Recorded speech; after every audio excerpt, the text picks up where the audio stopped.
UP के लखीमपुर खीरी में 20 दिन पहले एक ऐसी वारदात को अंजाम दिया गया जिसका शोर अब जाकर सुनाई दिया क्योंकि पीड़ित परिवार ने अधिकारियों से शिकायत की। उनकी नाबालिग बेटी के साथ गांव के 3 लड़कों ने बलात्कार किया और जब उसकी मौत हो गई तो शव को दफनाने के लिए मजबूर किया।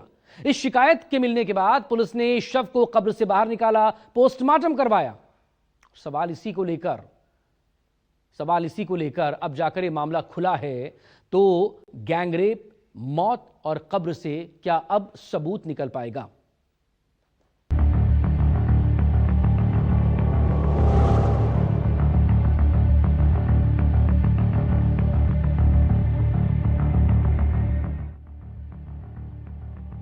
यूपी पुलिस की मौजूदगी और लोगों की भीड़ के बीच जंगल में हो रही खुदाई कई गंभीर सवालों को अपने आगोश में लपेटे हुए है।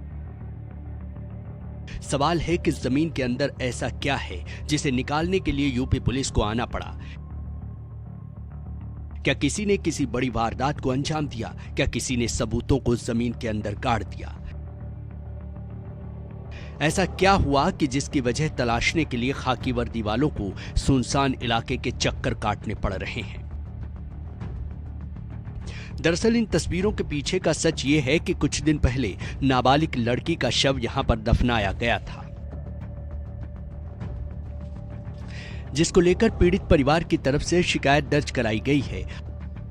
आरोप है कि लड़की के साथ गैंगरेप हुआ जिससे उसकी मौत हो गई। ऐसे में पुलिस ने घटना के लगभग 20 दिन बाद लड़की का शव कब्र से निकालकर पोस्टमार्टम कराया।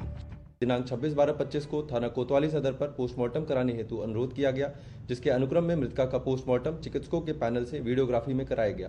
पीएम में किसी प्रकार की कोई चोट नहीं पाई गई और मृत्यु का कारण भी स्पष्ट नहीं पाया तथा विसरा सुरक्षित किया गया।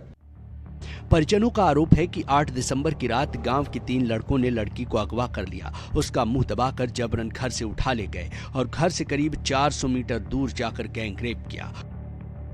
उसके बाद लड़की को बेसुध हालत में छोड़कर फरार हो गए। इस घटना के कुछ समय बाद नाबालिग लड़की की मौत हो गई। सवाल है कि पीड़ित परिवार इतने दिनों तक चुप क्यों रहा? क्या आरोपियों की तरफ से परिवार को डराया धमकाया जा रहा था? आखिर नाबालिग लड़की के साथ गैंगरेप और फिर मौत के बाद शव को दफनाने तक चुप्पी क्यों साधे रखी गई? 9 तारीख में ख़त्म हो चुकी थी, तो हमने कहा था कि इसको पोस्टमार्टम कराएंगे, तो घर पर आ गए रात में एक सलाह लेकर। जिस दिन ख़त्म हुई तो अरे वही रंजीत थे और सोनू थे और एक गांव का करण रहने वाले जो मझरा फार्म में रहते हैं। तो सर ये बहुत डरवाया, कहा अगर करेंगे नहीं करोगे तो हम मार देंगे। तो सर इसलिए मिट्टी हमारी जबरदस्ती उसने करवा दिया सब। पीड़ित परिवार का दावा है कि इस घटना के खिलाफ वो शिकायत करना चाहता है, लेकिन आरोपियों की तरफ से मिल रही जान से मारने की धमकियों की वजह से वो शिकायत करने की हिम्मत नहीं जुटा पाया। लेकिन अब परिजनों ने डीएम और पुलिस अधीक्षक से मुलाकात कर न्याय की गुहार लगाई है, जिसके बाद पुलिस ने कार्रवाई शुरू की है और फिर कब्रिस्तान जाकर शव को कब्र से निकाला। इस पूरी प्रक्रिया की वीडियोग्राफी कराई गई है। शव का पोस्टमार्टम कराया गया, जिसमें मौत की वजह साफ नहीं हो पाई है।